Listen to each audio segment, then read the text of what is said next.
Hello everyone and welcome to another Vampire the Masquerade related video. I'm Outstar from World of Darkness team, and today we're going to make another character sheet based on the archetype from Bloodhunt. We're going to cover Muse from clan Toreador, the support kind of a character, and how you can play as a support on paper in your tabletop RPG. We're going to mix things up a little bit more in here, and we're not going to cover the very basics just like we did in the previous video. So if you want to know more about what particular things on your character sheet mean, I would refer you to the very first video of the series, which is about Siren archetype. Here we're actually going to have some fun with mixing things up in order to make your powers pretty similar to the ones that you can see in Bloodhunt. Because if you've already read the book, you might have seen that presence as the discipline doesn't really have many purely support abilities. Sure, some of them may seem like support, like for example in the first character sheet we used awe, that makes people around us a little bit more keen to listen to us, which is of course helpful to the whole party. But actually healing people, how does that work? So let me first explain it to you from the perspective of design of the game. When designers of any products like video games or board games approach World of Darkness team about the particular use of disciplines, they're not forced to take abilities from the book one by one in order to create what they feel is going to be the best Toreador, Nosferatu or Bruja experience. Instead, it's more about what does this discipline and what does this clan's ability in general represent, and how can they be used and interpreted in this way in the gameplay. And that's of course ensured to make gameplay fun, because things that work very well in the tabletop RPG setting may not work well in a movie or a video game. So maybe you wonder, how exactly did this interpretation work in terms of muses? And to get to the bottom of that, let's read a little passage about them from the official Shark Mob's blog about Bloodhunt. This article in general gives you a lot of overview on the Toreador lore in Prague and more information about Maya, the primogen of Clan Toreador. There's also a very nice passage about sirens in here for those of you who are interested in the other archetype. But when it comes to muses, let's read this part. Maya once gave me a video clip as a report on the confrontation between two of her muses and a gang of hostile mafiosos. In it, I see the 10 men armed with AKs and Makarovs gun down Maya's sire, Mikola, over some avant-garde painting. Then the video is marred by static, and I hear the most beautiful song emerge from one of the muses' throats. The Fags turn away from their first target, looking for this new threat. Behind them, the fallen rose rises up, inspired by the song of the muse. The last few frames are nothing but carnage and death as the two Toreador fly into the men from two directions, still singing. Ah, isn't it a beautiful way to die? If you think about presence in general, it is meant to charm and sway others, but also to inspire them. Inspire them to share the beliefs with you, inspire them to do what you want them to do. In comparison, dominate, which is the innate power for Clan Ventru, is more about do this, do that, and puppeteering people in order to do something for you without their free will. Presence kind of makes it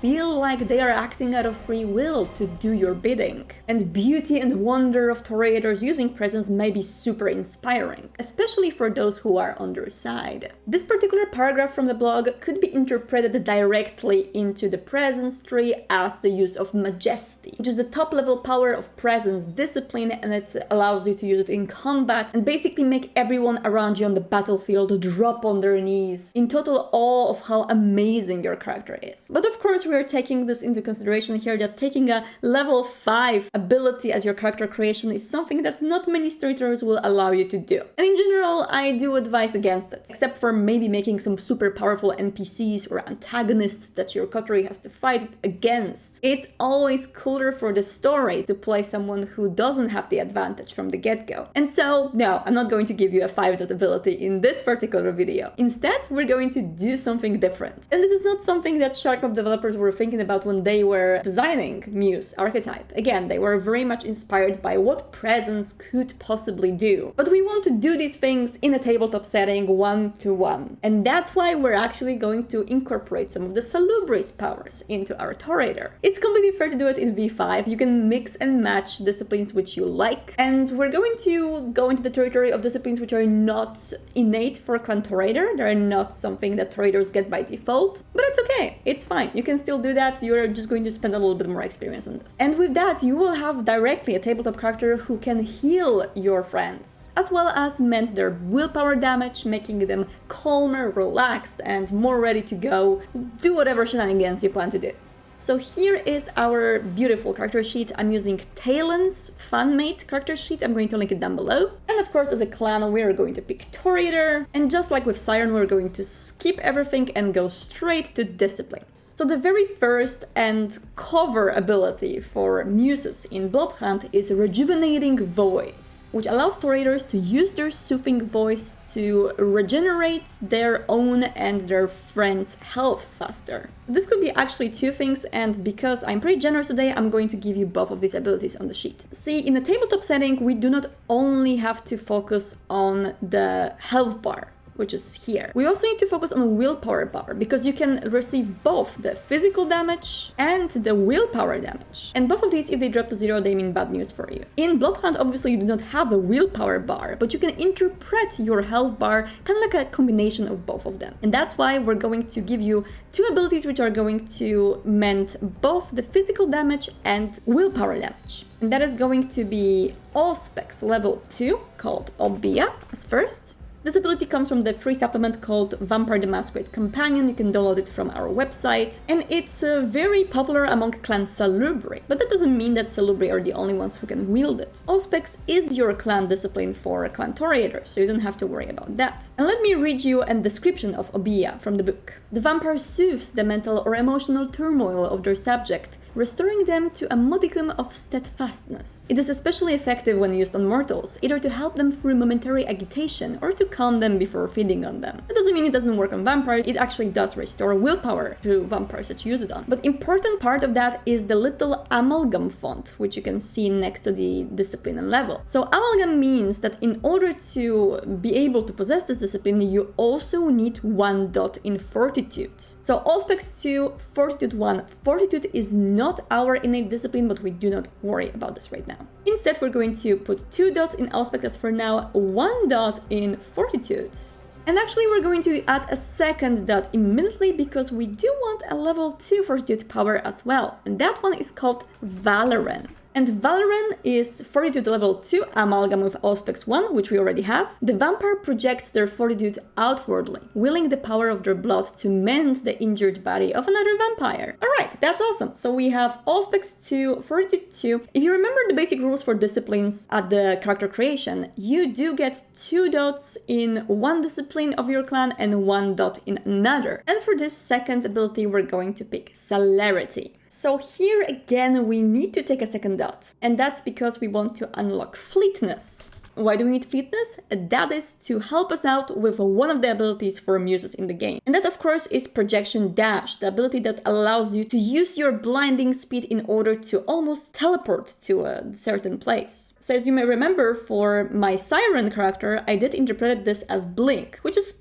kind of a direct interpretation of this. And if your storyteller allows, of course you can add level 3 ability Blink in here in order to facilitate for that. But it's going to eat a lot of our experience, and with Fleetness you can already move with a blinding speed. I'm going to drop it from these sheets though. I think Fleetness is enough. Okay, and just like with Siren, we're going to add Cat's Grace in here. This is going to help us out with balancing on the buildings and on the rooftops. And now we need to fill in level 1 for Auspex and Fortitude. Auspex is going to be easy. We're going to pick the one that's basically every Bloodhunt character has, and that is Heightened Senses. Enabling Heightened Senses allows you to see more, feel more, and be able to, for example, see humans from a distance, or know where the loot might be. You know this ability from the game. And now let's talk about third ability of Muses, which is going to be very fitting in this particular box. Final Act. It's a passive ability which allows the Muse to still use their powers when they are downed. Their powers have their cooldowns reset when entering the down state, so they can still, for example, start healing people around them when they are down on the ground. Of course, there's no such thing as cooldowns in Vampire the Masquerade tabletop, so there's no direct translation of that, but what can be very easily put in there to interpret this is Resilience.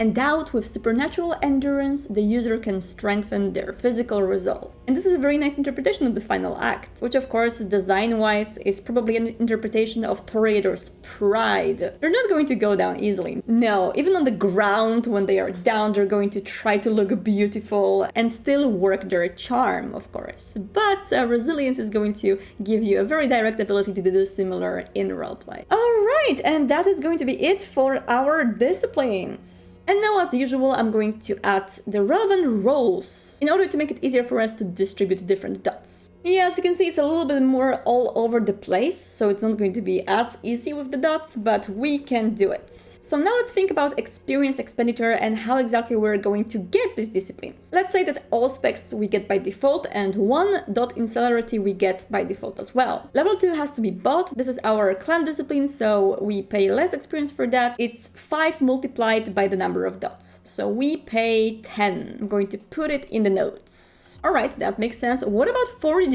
then? The first one has to be bought, and that is not our clan discipline, so it's going to be a little bit more expensive. 7 multiplied by the dot, so in order to get level 1 it would be 7 experience. Alright, and as we have that noted down, what about the second dot? Well, this one we're going to get, of course, from the Predator type. Each Predator type gives us 1 dot in one of the 2 disciplines of their choice, and a very interesting Predator type which is going to give us a dot in Fortitude is Consensualist. I'm going to pick it straight away. So this is not a very easy Predator type to play, because in order to play a Consensualist, you have to drink blood consensually. So you must either be truthful about what you want to do, somehow coerce them to agree, use your charm. You might approach it with a clear conscience and trying to be actually good and explain to your friends that you really need blood and you just somehow need to survive, so hey, help me out. It's difficult in roleplay, it's not going to be very easy, but for Muses it does seem to be pretty much on brand.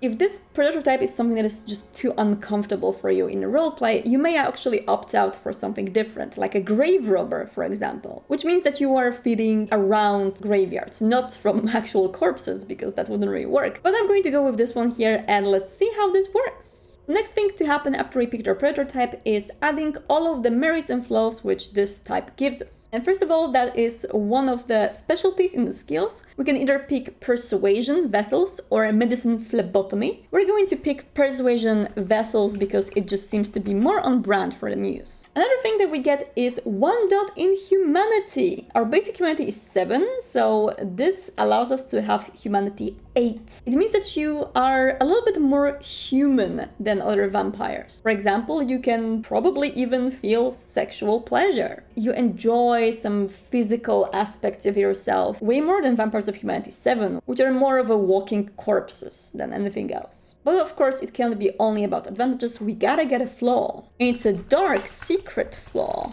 Masquerade Breacher. If someone finds out that you are a Masquerade Breacher and you actually told a human what you are and that you need blood, you're going to be in big trouble. That's your big secret. You better keep it close to yourself. And the hunting role for this Predator type is, as you can probably guess, manipulation plus persuasion. You need to really be very persuasive in order to tell someone that you are a vampire now and you're supposed to drink blood and you need to survive somehow, so hey, please give me some. That's not something that people hear every day. So you better get a good dice pool in here. Alright, and now we're going to go back up and start filling in the dots. We are going to invest 4 dots in manipulation, so that is our biggest dice pool from the attributes. And now let's think about what do we need in here. We need to sacrifice 2 of them and be a little bit mediocre in 2 of these. I think Resolve is something we can drop, and Dexterity is something that can be pretty mediocre for a Muse as well. That will leave us with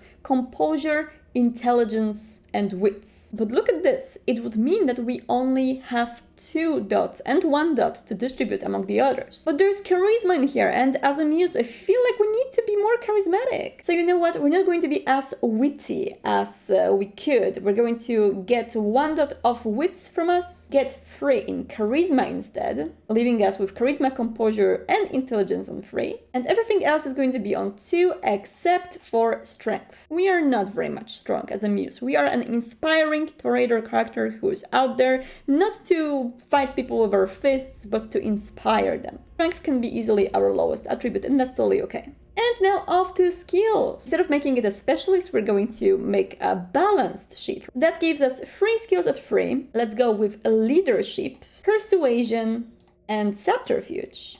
5 skills at 2. Let's give it to streetwise, athletics, firearms, melee, and awareness. 1, 2, 3, 4, 5. Perfect. And 7 skills at 1.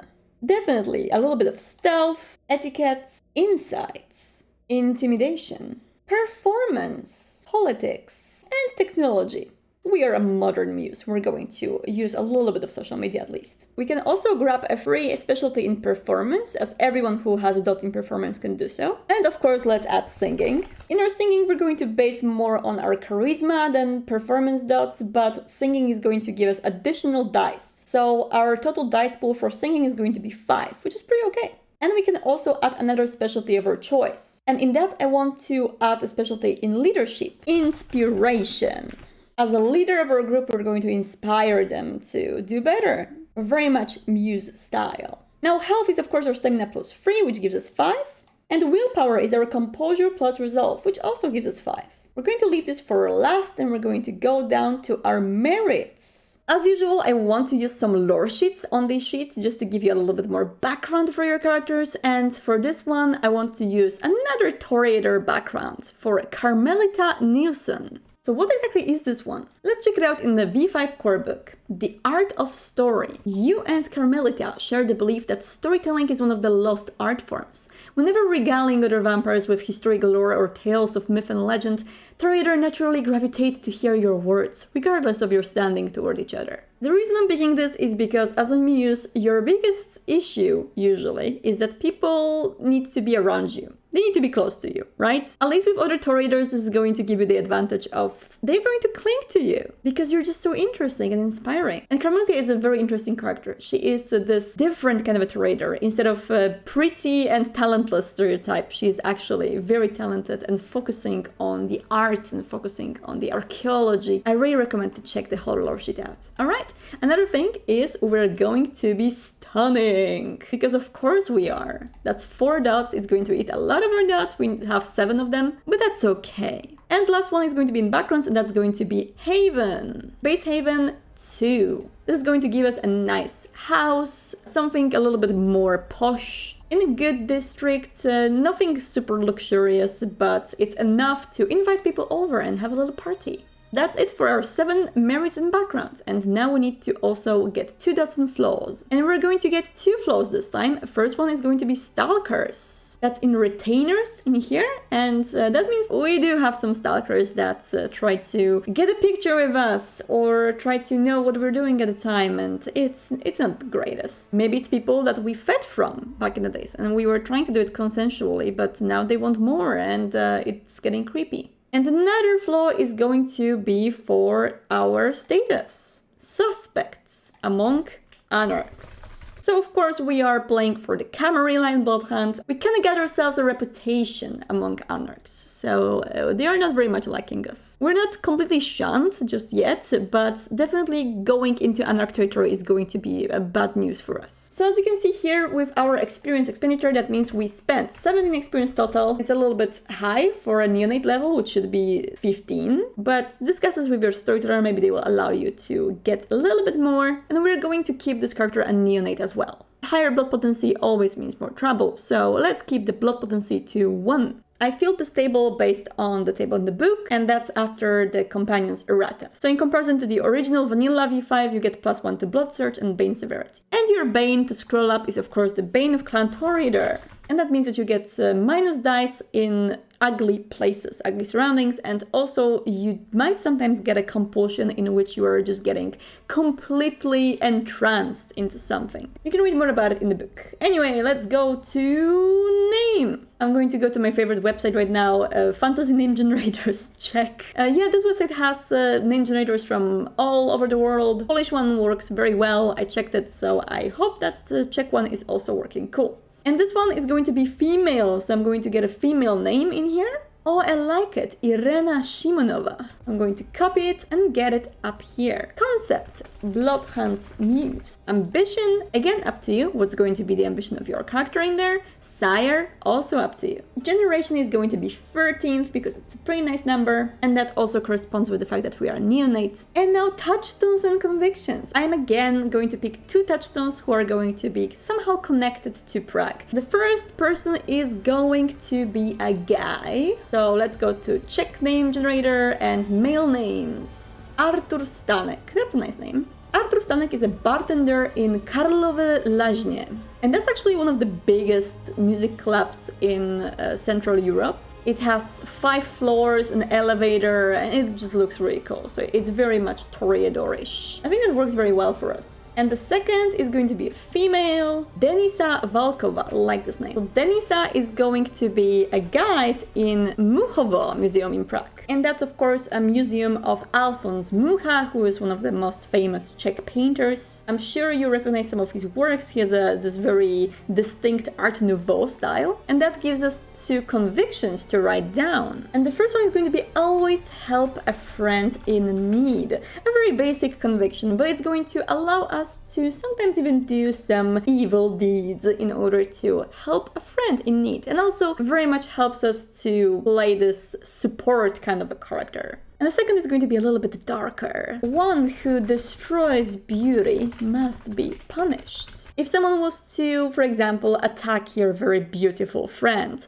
or destroy a work of art, you have a leeway in here to step in and try to stop them at any cost. And this is of course very Toreador, so yeah, that works. Chronicle Dance are up to your starter, so we're going to leave that empty, and that is basically it. I'm going to leave the rest of it to feel by yourself, but I think we have a pretty cool character here.